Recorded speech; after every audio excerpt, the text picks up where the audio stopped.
Welcome to a deep dive into the mysterious world of video game urban legends. From hidden secrets to eerie glitches, these stories have captivated gamers for decades. Join us as we explore an iceberg of myths, from the well-known mysteries at the surface to the dark, unsettling tales buried deep below. Half-Life 3. The urban legend surrounding Half-Life 3 is one of the most famous in video game history, mainly because the game itself has never been officially released. Half-Life 2, developed by Valve Corporation, was released in 2004, and its episodic expansions Episode 1 and Episode 2 followed in 2006 and 2007 respectively. Fans eagerly anticipate a third installment to continue the story of Gordon Freeman and the Resistance fighting against the alien Combine. The legend of Half-Life 3 began as fans waited for a sequel that was hinted at but never materialized. Over the years, this anticipation transformed into a variety of rumors, fake announcements, and memes. The internet is rife with supposed leaks and theories about the game's development status, ranging from it being in development hell to being cancelled, or secretly being worked on as the most groundbreaking game ever. This urban legend is fueled by occasional cryptic comments from the Valve employees and mysterious updates to the company's project tracker, which fans interpret as hints towards the game's development. Additionally, supposed leaked concept art and anonymous insider information have periodically surfaced, causing spikes in community excitement and speculation. Lavender Town. A location within the classic Pokemon games, Pokemon Red and Blue, is the basis of one of the most pervasive urban legends in the video game world. This small, eerie town is primarily known for its Pokemon Tower, a burial site for Pokemon, contributing to its haunting atmosphere. The legend, often referred to as Lavender Town Syndrome, revolves around the original Japanese version of the game's background music, causing severe negative effects on children. According to the legend, the Lavender Town theme in the Japanese release contained high-frequency tones that could be fully perceived only by children and young teens, due to their more sensitive hearing. The unsettling nature of the music, combined with these frequencies, was rumored to lead to various adverse effects, including headaches, nausea, and even extreme cases of depression. It was further embellished to claim that there were an increased number of suicides and illnesses among children who played the game and spent time in Lavender Town. The story gained traction on the internet around the early 2010s, where it was shared across forums, blogs, and video platforms, often accompanied by altered or restored versions of the music purported to include the harmful frequencies. Investigations into this phenomenon have shown no empirical evidence supporting the claims. The story is widely regarded as a creepypasta, a type of internet-born horror story shared primarily to disturb or scare the reader. E.T. Atari Video Game Burial. The E.T., a video game for the Atari 2600, often cited as one of the worst video games ever made, is at the center of one of the most infamous urban legends in video game history, the mass burial of unsold cartridges. Development in a rush to capitalize on the success of Steven Spielberg's 1982 film E.T. the Extraterrestrial, the game was both critically panned and a commercial failure. This failure is frequently mentioned as a contributing factor to the video game industry crash of 1983. According to legend, millions of unsold and returned cartridges were secretly buried in a landfill in Alamogordo, New Mexico. For years, the story was a mixture of fact and speculation, with many dismissing it as an exaggerated tale reflecting the video games industry, overproduction, and subsequent collapse. In 2013, the legend regained attention when a documentary film team, led by director Zach Penn, sought to uncover the truth. The team obtained permission to excavate the Alamogordo landfill, and the dig commenced in April 2014. This event attracted considerable media coverage and public interest, partly because it tested the veracity of a long-standing video game myth. The excavation was successful, uncovering not only thousands of ET cartridges, but also other Atari games and hardware.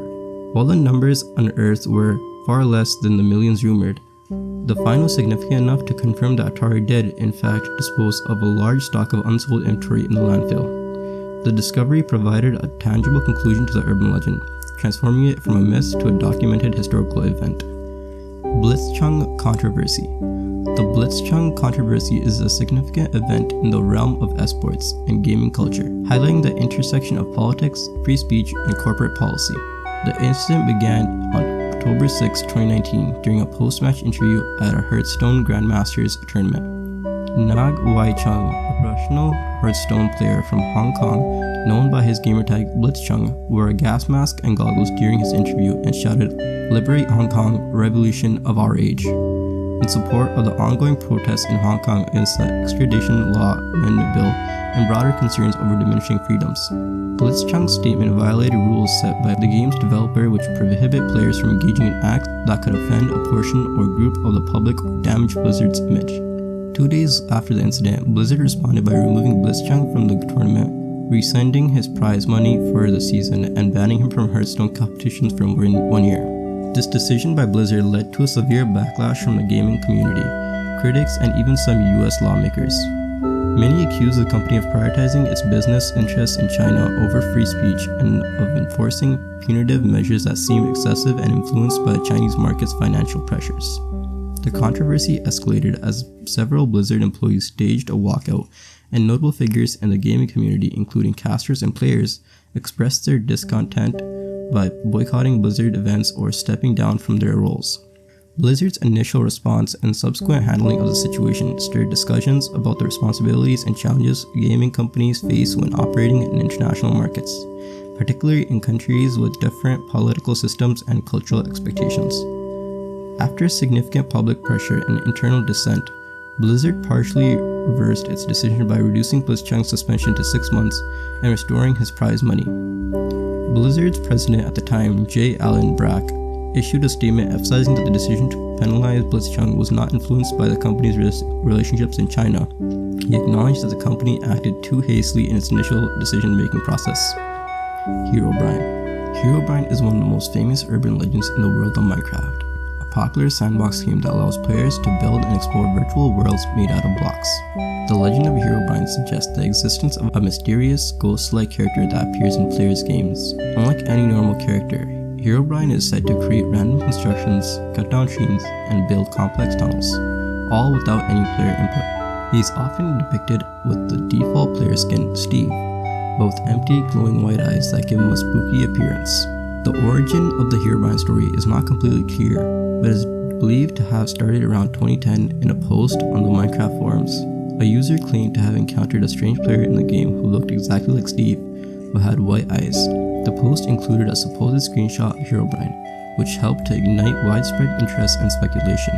As the story spread, more players began to report sightings and unusual happenings in their games, attributing them to Herobrine. Despite these reports, the creator of Minecraft, Marcus Persson, known as Notch, and the game's developer, Mojang, have repeatedly confirmed that Herobrine was never part of the game. They have officially stated that any sightings or unusual behaviors attributed to Herobrine are either mods, glitches, or fabrications by the community. Notch himself has humorously acknowledged the legend but occasionally teasing players, suggesting in tweets that he might add Herobrine to the game, only to clarify later that he was joking. GTA 6. The anticipation and speculation surrounding Grand Theft Auto 6 have spawned numerous urban legends and rumors, even though the game itself has not yet been released. The GTA series, developed by Rockstar Games, is famous for its open-world gameplay, deep narratives, and attention to detail, leading to high expectations for any installment. Since the release of GTA 5 in 2013, which was highly successful both critically and commercially, fans have been eagerly awaiting news for a sequel. This anticipation has been met with a variety of unverified claims and elaborate theories about GTA 6, including supposed leaks about its characters, settings, and gameplay features.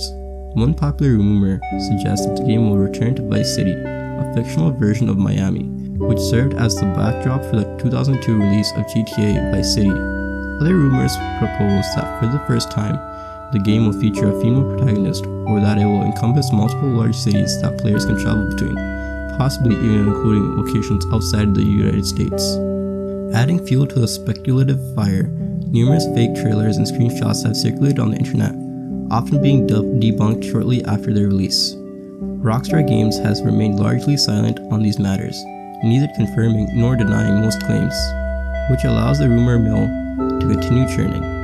This secrecy is typical of Rockstar's approach to development and marketing, where they reveal details only when substantial progress has been made, ensuring the official announcements make a significant impact.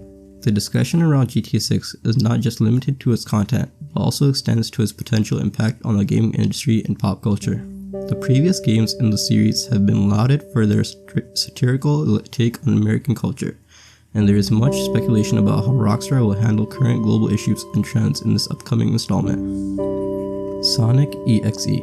Sonic EXE is a creepypasta and a fan-made horror game that gained notoriety in the online gaming community.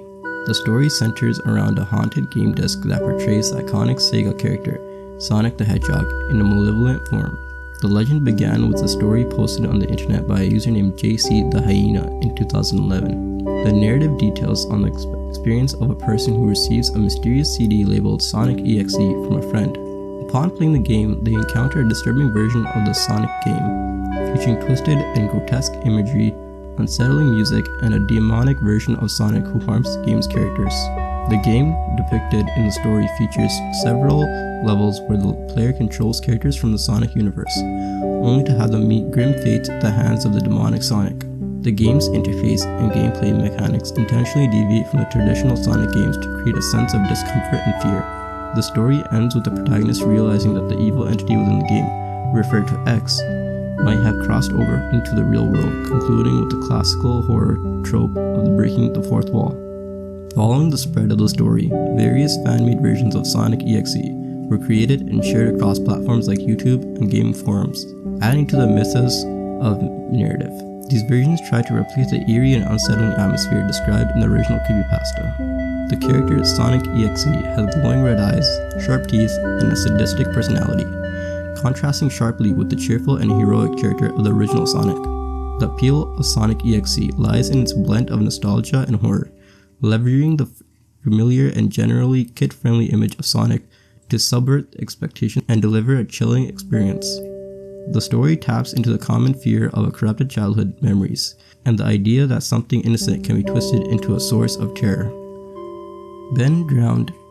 Ben Drowned is a well-known creepypasta and alternative reality game, ARG, originating from the video game commonly centered around the Legend of Zelda, Majora's Mask, a title developed by Nintendo for the Nintendo 64. The story was introduced by Alex Hall under the pseudonym Jidusable in 2010 on an internet forum. It begins with a college student acquiring a used copy of Majora's Mask that is allegedly haunted by the spirit of a boy named Ben.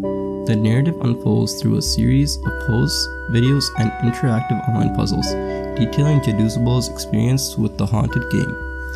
As he plays, strange phenomena occur. The game behaves erratically, character sprites distort, and text displays ominous messages. One of the most chilling aspects of the story is the game repeatedly acting as if controlled by an external force, with characters addressing the player by name and referencing events in the real world, blurring the lines between the game and reality. Central to the Ben Drowned story is a figure known as Elegi Statue, a creepy, staring avatar of the game character Link, which appears at unexpected moments and is associated with the unsettling music. This figure becomes a symbol of Ben's presence, manifesting in-game to stalk the player, creating a deep, unnerving experience. The story also expands into an ARG element, where followers of the narrative could interact with the unfolding events in real time. Clues were hidden in videos, text posts, and other digital media, allowing participants to solve puzzles that influence the story's progression. This interactive layer added depth to the creepypasta, engaging the community in a collective detective and horror experience. Ben Drowned explores themes of technology as a conduit for supernatural events, examining how digital spaces can become haunted just like physical ones. The story also delves into issues of isolation and the impact of digital interactions on our perception of reality, making it a reflective piece on the digital age's psychological effects. Bigfoot and GTA San Andreas. The legend of Bigfoot and GTA San Andreas is one of the most enduring urban legends in the realm of video games. GTA San Andreas, released by Rockstar Games in 2004, is an open-world action-adventure game set in a fictional state closely resembling California and Nevada. The game's vast landscape, especially the in-game forest known as the Back O Beyond, provided a fertile ground for the legend of Bigfoot to take root among players. The myth started with claims by players who said they encountered a mysterious creature resembling Bigfoot while exploring the deep, fog-covered woods of the game. These claims were often supported by blurry images and shaking videos. reminiscent of typical Bigfoot sightings in popular culture.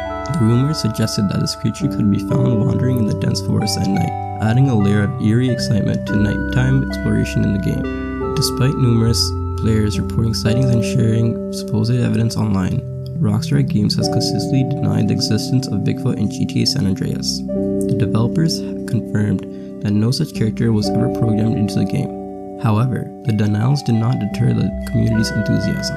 Players continued their quests, spending hours combing through the virtual forest in hopes of encountering the elusive creature. PT.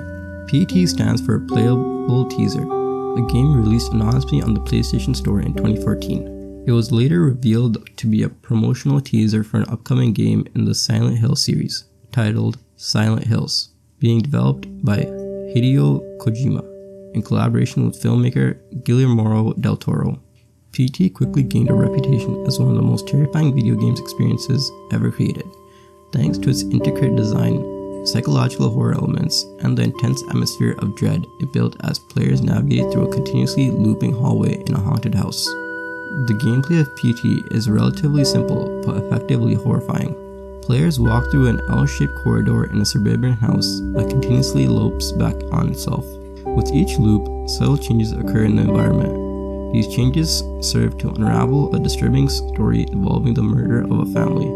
The game utilizes a variety of audio cues, cryptic puzzles, and sudden appearances of a ghostly figure to unnerve players. The primary antagonist, a ghost named Lisa, can appear suddenly, her presence accompanied by disturbing visual distortions and terrifying soundscape. The mystery of PT extended beyond the gameplay. The game ends with a puzzle that players had to solve to unlock the final trailer, revealing the nature of PT and its connection to the Silent Hills project. This puzzle involved complex steps that the community had to work together to solve, contributing to a massive online collaboration and discussion. However, the legacy of PT is marked by its abrupt cancellation. In 2015, following conflicts between Hideo Kojima and Konami, the game's developer and publisher, Silent Hills was officially cancelled. Subsequently, PT was removed from the PlayStation Store and it can no longer be downloaded, making it a rare piece of gaming history. This removal sparked significant outrage and disappointment from the gaming community, as the teaser had shown great promise and had revived interest in the Silent Hill series. The cancellation has led to PT becoming a cultural icon in video game history. L is Real 2401. L is Real 2401 is an enigmatic phrase famously linked to the video game Super Mario 64 released by Nintendo in 1996. This cryptic message became the center of one of the most intriguing urban legends in the gaming community, often referred to as the L is Real 2401 theory. It's a legend that has captivated gamers for decades, blending mystery, nostalgia, and a collective quest for secrets in one of the most beloved video games. The legend originated from a plaque found in the castle courtyard in Super Mario 64. The plaque features what appears to be indecipherable text, but some players interpret the text as L is Real 2401. This interpretation sparked widespread speculation that Luigi, Mario's brother known from other video games, could somehow be unlocked or was originally intended to be a part of the game, a feature that was never realized in the final release. The number 2401 added another layer of mystery, with numerous theories about its significance. Some speculated it could be a date, a reference to another game, or a numerical code. One popular theory suggested that Luigi would be unlocked after collecting all 120 stars in the game 2,401 times, a feat that would be incredibly time-consuming and practically infeasible. Others thought it might hint at Luigi's inclusion in other Nintendo video games, pointing out potential release dates or development timelines that matched up with the number. The intrigue surrounding L is Real 2401 grew to such an extent that it became a cultural phenomenon within the gaming community, embodying the broader human fascination with secret knowledge and hidden messages. Despite numerous attempts by players to decode or trigger events related to the plaque, no definite proof has ever been found to substantiate the theory of Super Mario 64. Decades later in 2020, the Super Mario 64 source code was leaked as part of a larger Nintendo data breach. This event, known as the Giga Leak, allowed enthusiasts to comb through the game's code. Interestingly, the leak did confirm the existence of a Luigi model, validating at least part of the long-standing myth that Luigi was meant to be in the game. However, there was no direct connection found to the 2401 part of the legend. Petscop. Petscop is a unique and complex entry in the realm of video game urban legends, notable for its mysterious origin and unsettling narrative. Unlike traditional games, Petscop was not commercially released or developed by a known studio. Instead, it was introduced to the public through a series of videos on YouTube channel that began in 2017. The channel, purportedly run by someone named Paul, presents Petscop as a supposedly unfinished PlayStation game discovered by the channel's host. The game in the videos appears as a seemingly innocuous adventure game where the player captures creatures called pets in a colorful and abstract environment known as the gift plane. However, as the narrative progresses, the game reveals a darker underlayer beneath the gift plane, accessed via a code input on a new maker plane. This hidden layer presents disturbing themes and puzzles that allude to a real-life tragedies and dark themes, including references to child abuse and adoption. What sets Petscop apart is its presentation as an eerie, pseudo-real game discovery. The video includes commentary by Paul, who tries to decipher the game's cryptic content and underlying meaning, creating an interactive horror story or digital ghost story. The ambiguity of the game's origin and whether it truly exists outside the videos adds to the mystique and horror, blurring the lines between fiction and reality for viewers. The game's complex narrative involves various cryptic elements, such as puzzles that reference real-life events, mysterious characters who communicate in strange ways, and a consistent theme of loss and redemption. Theories about Petscop suggest that the game serves as an allegorical tale for traumatic experiences, particularly focusing on themes of child abuse, neglect, and the search for identity. Petscop has spurred a vast amount of analysis and speculation online, with entire communities dedicated to unraveling the game's secrets and meanings. Fans and theorists analyze each episode, looking for clues and trying to connect the game's events to real-world incidents or psychological theories. Hot coffee. The hot coffee controversy is a significant chapter in the video game history associated with Grand Theft Auto San Andreas, developed by Rockstar Games. Named after a hidden mini-game within GTA San Andreas, the controversy revolves around an inaccessible segment of the game that was not intended to be part of the final release, but was discovered in the game files.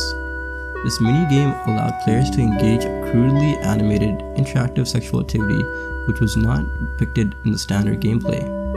The existence of hot coffee came to light in 2005 when a Dutch programmer named Patrick Waldenborg released a modification commonly referred to as a mod that unlocked the minigame for PC versions of GTA San Andreas.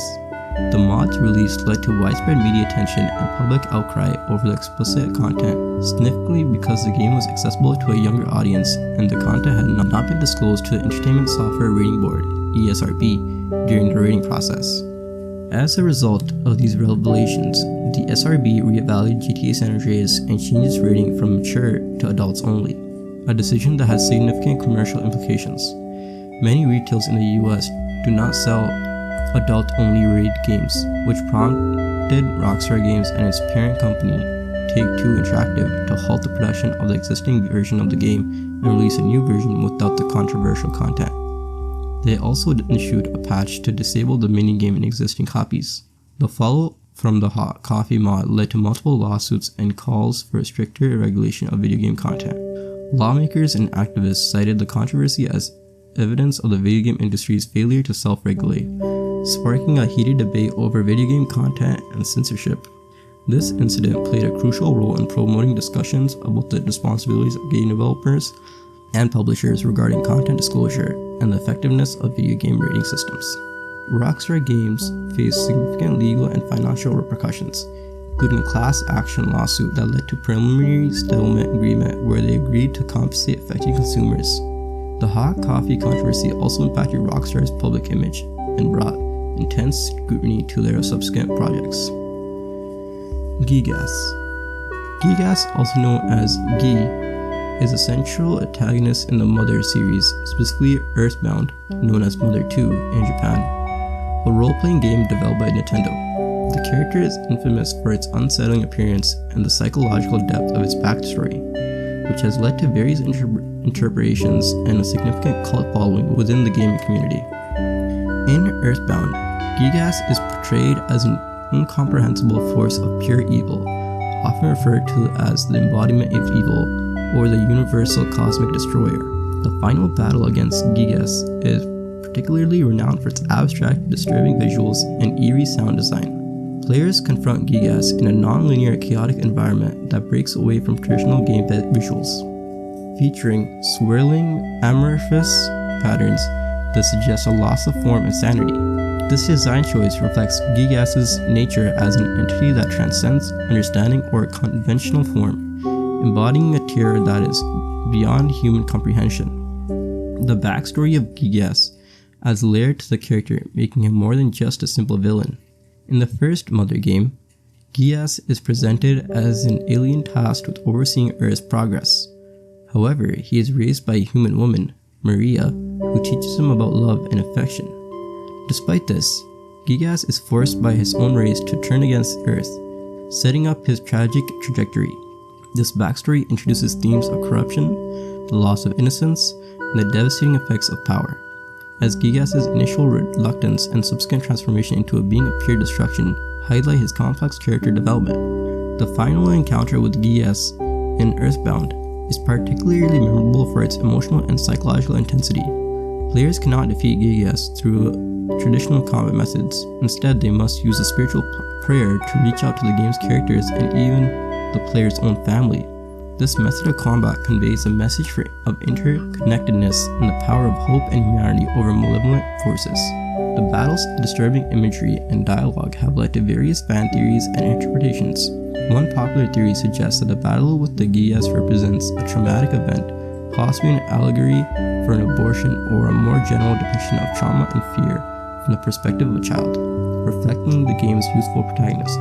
This interpretation stems from the surreal, almost fatal imagery seen during the fight and the game creator Shigesato Ioi's vague comment about the inspiration for the Gigas dialogue and appearance, which he once linked to a traumatic scene he accidentally witnessed in a movie as a child.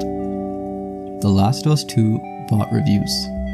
The controversy surrounding The Last of Us Part 2, developed by Naughty Dog and released in June 2020, involves allegations about the game's review process and accusations that the developer or its parent company, Sony, may have influenced reviews.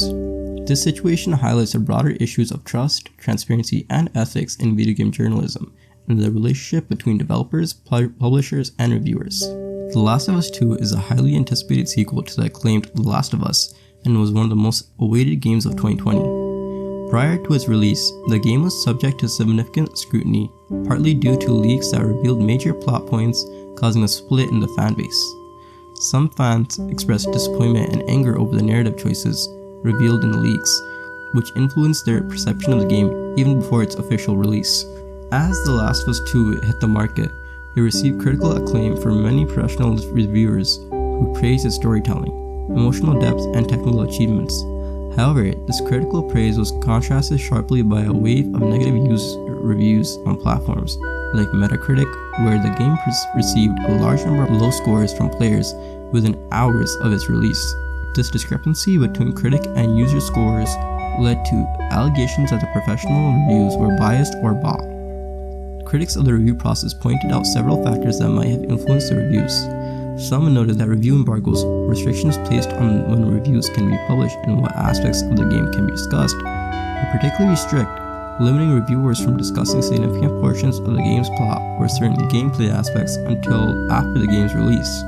This, they argued, could prevent reviewers from providing a fully informed opinion, potentially skewing the early reviews that consumers might rely on. Furthermore, accusations surfaced that Sony might have exerted pressures on reviewers to publish positive reviews, or that they selectively provided early reviews copies to critics who were predisposed to view the game favorably.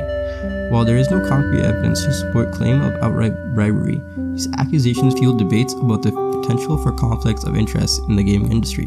In response to these controversies, discussions within the gaming community and among industry observers have called for greater transparency in the review process. This includes clear disclosure about the conditions under which games are reviewed and the relationships between game publishers and reviewers.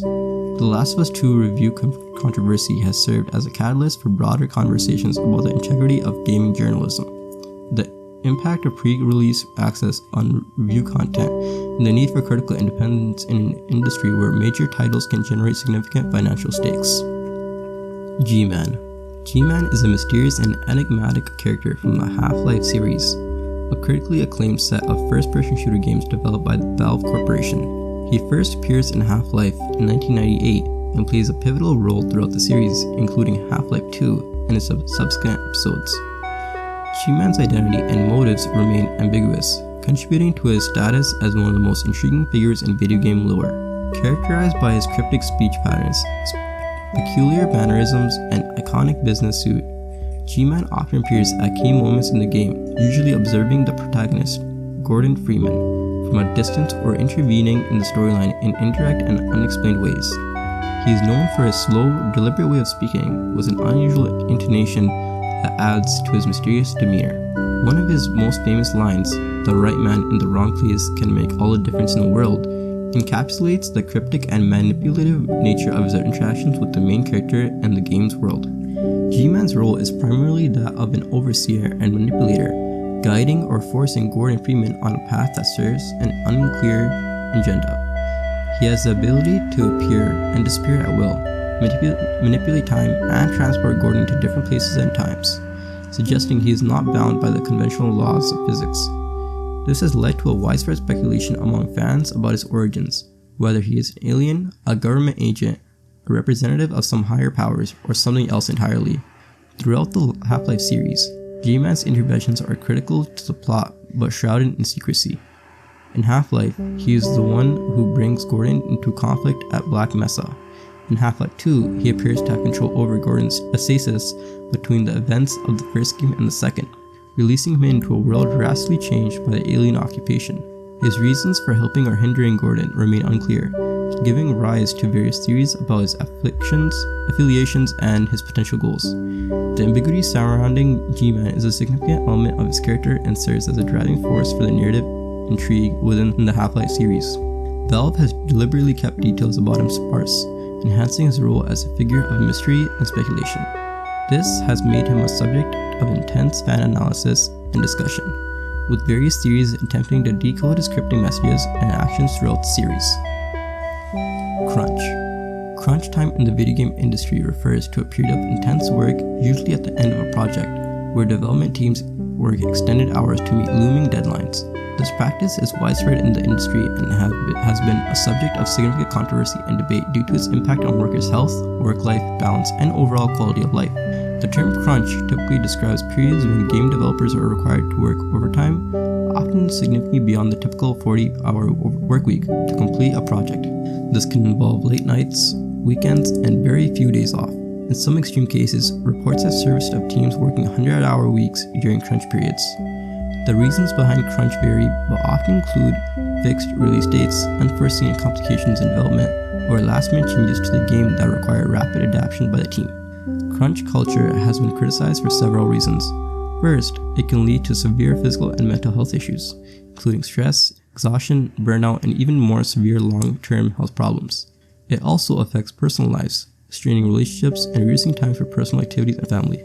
Furthermore, while initially thought to boost productivity, sustained overtime can actually decrease productivity, increase the rate of errors, and degrade the overall quality of the game.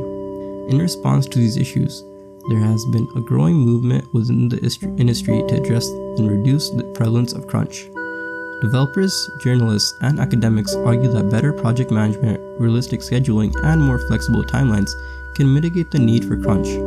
Some industry leaders and companies have started to adopt no-crunch policies, asserting commitments to maintaining work-life balance and promoting healthier work environments. However, implementing these changes industry-wide is challenging, given the competitive and secretive nature of the industry, along with the high consumer expectations and the fixed schedules often set by publishers. Additionally, the rise of unions and advocacy groups within the gaming industry has brought more attention to the issue of crunch. These groups are working to promote better working conditions, fair labor practices, and more transparencies about the realities of game development in their efforts to hold companies accountable for their labor practices. Michael Jackson Sonic soundtrack. The intriguing connection between Michael Jackson and the Sonic the Hedgehog 3 soundtrack is a captivating topic within video game history that involves discussions of collaboration, secrecy, and the influence of celebrity on game marketing and perception. Michael Jackson, a top music icon, was reportedly involved in composing music for Sonic 3, which was released by Sega in 1994 for the Sega Genesis. The game is part of one of the most beloved video game franchises, known for its fast-paced gameplay and iconic character, Sonic the Hedgehog. Rumors of Michael Jackson's involvement with Sonic 3 began circulating due to soundtrack similarities to his music style and certain motifs that resemble his work. It's said that Jackson was a fan of the Sonic games and that his collaboration with Sega on the project was born from this admiration.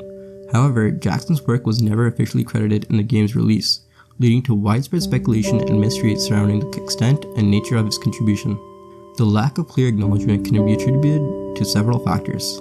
Some reports suggest that Jackson was dissatisfied with sound quality on the Sega Genesis hardware and decided to pull his name from the final product. Another theory is that his involvement was removed following allegations of child abuse against Jackson that surfaced around the same time, which might have prompted Sega to distance themselves from the artist to protect the brand. Despite the lack of official confirmation for many years, some of the composers and personnel involved with the game later hinted at or affirmed Jackson's involvement. These admissions came through interviews and discussions where it was acknowledged that Jackson did work on the music, but his work had to be reworked, subtly altered for the final production due to the aforementioned reasons. The secrecy and subsequent revelations about Jackson's involvement have not only added a layer of mystique to Sonic 3, but also influenced how the game was received and reviewed. The possibility of Jackson's association with the game added an element of allure and prestige, potentially impacting player expectations and the initial critical reception. Viewers and players often bring a different set of expectations to a game when celebrity of Jackson's magnitude is involved, which can color the reception positively or negatively depending on the context. Game Boy Camera. The Game Boy Camera, released by Nintendo in 1998, is an intriguing piece of gaming and digital photography history. It was an accessory for the Game Boy gaming system that allowed users to capture, manipulate, and print low-resolution digital photos, effectively turning the handheld console into a portable camera. This device, recognizable for its swivel head and simple pixelated user interface, became notable not just as a gadget, but as a cultural artifact, pushing the boundaries of how video game systems could be utilized. The Game Boy Camera could be used with the Game Boy Printer, another accessory that enabled users to print sticker photos directly from the device. Together, these tools offered a playful and interactive experience well ahead of the mobile photography revolution brought on by smartphones. The camera featured several built-in games, including a space shooter which used a player's face as the enemy's sprite, showcasing Nintendo's innovative approach to integrating video gaming with other forms of digital entertainment. However, it wasn't just the technology of the Game Boy that made it memorable. It also became known for its quirky and sometimes creepy features, particularly within its photo manipulation tools. The software included odd graphical stamps and bizarre minigames that featured unsettling images and messages, which contributed to its cult status among Nintendo fans. One of the most talked about aspects was the Run minigame, which displayed distorted faces with a message that could unnerve players, showcasing Nintendo's willingness to inject a sense of bizarre humor into its products. Critically, the Game Boy Camera was recognized by an innovative product. It was even named the world's smallest digital camera by the 1999 Guinness World Records, reflecting its novelty at the time of release. Despite its limited resolution and the black and white output, it gained popularity and remains a nostalgic item for many who grew up in the late 1990s and early 2000s. Mew 3. Mew 3 is a fictional character stemming from an urban legend within the Pokemon community. This character has never officially existed in any Pokemon game, but rumors of Mew 3 have circulated among fans for many years. This concept likely evolved from the intrigue surrounding the mysterious and elusive Pokemon Mew and Mewtwo, both of which have significant roles in the Pokemon universe. Mew, known as the ancestor of all Pokemon, and Mewtwo, a genetically engineered clone of Mew, are central to various Pokemon games and movies. Mewtwo in particular is one of the most powerful and iconic Pokemon, featuring prominently in the franchise's media, including the original game series and the first Pokemon movie. The fascination with these mythical and powerful creatures led fans to speculate about the possibility of a further evolution or another clone, which would naturally be dubbed Mew 3. The legend of Mew 3 was fueled by fan art, fake game screenshots, and false claims about secret methods to obtain this non-existent Pokemon in the games. These methods were often elaborate, requiring players to follow a series of convoluted steps that included manipulating game glitches or performing specific in-game actions that were in reality fruitless. Additionally, the Pokemon community is known for its active participation in creating and spreading fake lore, a form of folklore that includes hoaxes and made-up stories, often for entertainment or to test the gullibility of new members of the community. Mew 3 fits well within this tradition, as it is a creature born entirely from fan speculation and the desire for more content related to the intriguing mysteries of Mew and Mewtwo. Gamergate. Gamergate is a complex and highly controversial event that began around August 2014, initially emerging from the video gaming community and evolving into a significant cultural conflict. The controversy centered around issues of sexism and progressivism in video game culture, but quickly expanded to broader topics involving media ethics, freedom of speech, and the representation of women in gaming. The term Gamergate itself originated from a tweet that used the hashtag #Gamergate, which quickly became the rallying cry for those involved. The controversy began with a personal attack on the game developer Zoe Quinn, accused by an ex-partner of unethical behavior involving a relationship with a video game journalist. Although the claims were largely disproven, they sparked a massive online debate. The debate soon shifted from the specifics of the allegations to larger accusations against various female game developers and media members, accusing them of unethical practices and criticizing their roles and representations within the gaming industry. Reporters of Gamergate claimed that their concerns were about ethics in gaming and gaming journalism and perceived bias in the gaming press towards progressive themes. They argued that the gaming media was colluding to promote personal agendas at the expense of impartiality and quality in game reporting. This group of Gamergate proponents was composed largely, but not exclusively, of gamers who felt their culture was being unfairly attacked by social critique. Opponents of Gamergate argued that the movement was rooted in misogyny and sexism, pointing to the severe harassment and threats directed at several women in the gaming industry. Figures such as Anita Sarkeesian, a female media critic who analyzed sexism in video games, and several others became targets of doxing, publishing private information, threats of violence, and other forms of intimidation. This harassment campaign highlighted the toxic elements within gaming culture and the resistance to progressive critiques of media content. The controversy had significant implications for the gaming industry and culture. It led to discussions and debates about the role of women in video games, both as characters and part of the industry. It also raised questions about journalism integrity, the power of social media in shaping discussions, and how the communities respond to cultural criticism. Several gaming websites and journalists revised their ethics policies, and there were broader calls for a more exclusive and respectful gaming community. Thank you for watching, and don't forget to subscribe, like, and leave a comment if you'd like to see a part 2. And if you like this video, make sure to check out my other past videos.